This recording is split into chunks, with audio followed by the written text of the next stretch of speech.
Hey, what's up everybody? It's Richard here again, doing another video on some new parts that we came out with. This is going to be a really short one because, frankly, this isn't a kit anybody asked for.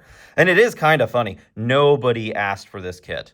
But being perfectionists that we are, we really wanted to kind of offer something because for us, we were so sick.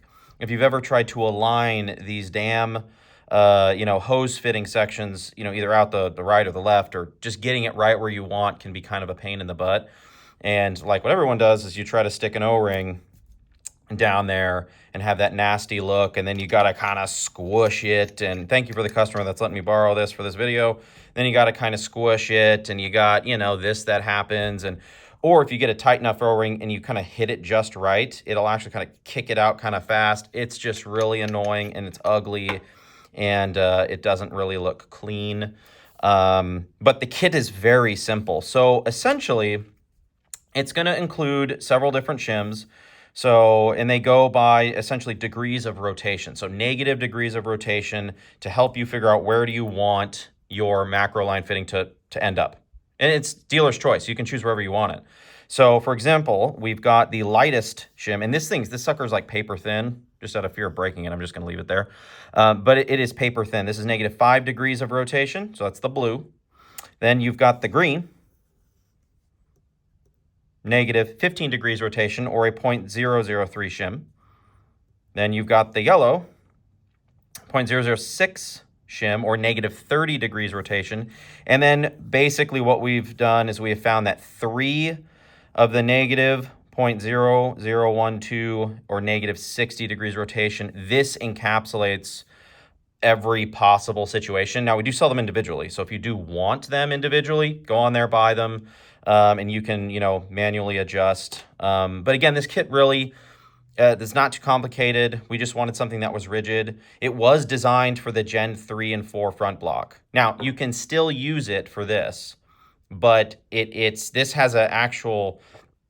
There's an additional 5 thousandths of space that's you essentially have to take up. So you may need to use more within your kit in order to get it to align. But essentially you just drop that sucker in there. That's the shim arbor. Now let's say we don't put any shims in, right? Oh my goodness, that lines up perfectly straight. Now that's luck. Not that you could use it anyway because you're going to have the trigger, guard in the place. But, that's just luck that it just so happens to line up perfectly straight. But you see, and it's nice and rigid. There is no movement. There is no flux. You'll seal. It's great. But let's say you want it to just end up, and I'm not going to go through each one of these. I'm just going to do, voila, pop that guy in there. And you want it just to the left. Just to the left. Look at that.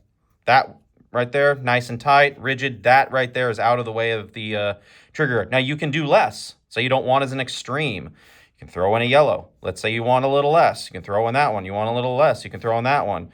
You can just inch your way along. Oh, shit, I didn't even know I'm looking at the camera to see if you guys can see that. Oh, it looks like you can. Yeah, I don't use notes when I do this, by the way. So for those that are wondering, I learn this stuff and I talk. I can't read scripts. Like, I'm not a script type of dude. So I literally do this from memory and off the cuff, essentially live, if you will. Like, I'm not reading any kind of script that we make up. So, but in any case, it's nice and rigid, and you can go on there. Like, if you really want to fine tune it, you can get some, maybe 2 stacks of these blues and, inch it a little more over there. It's an easy kit, easy to use, works with all the front blocks. Again, this has an additional 5 thousandths of space. You're going to have to use more. You can use them on the Gen 1s. You can use them on aftermarket Evil blocks. There's going to be no issues there.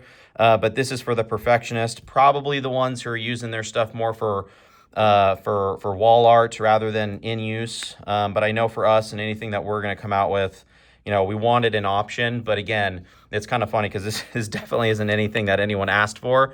But again, very simple. And again, I'll make sure to try to have video on the product page itself, so that way you guys can click it, see it. The actual product description does a pretty decent job. But again, any questions at all, customer service at blastlegacy.com, hit us up. We'll make sure to get your questions answered. Appreciate it.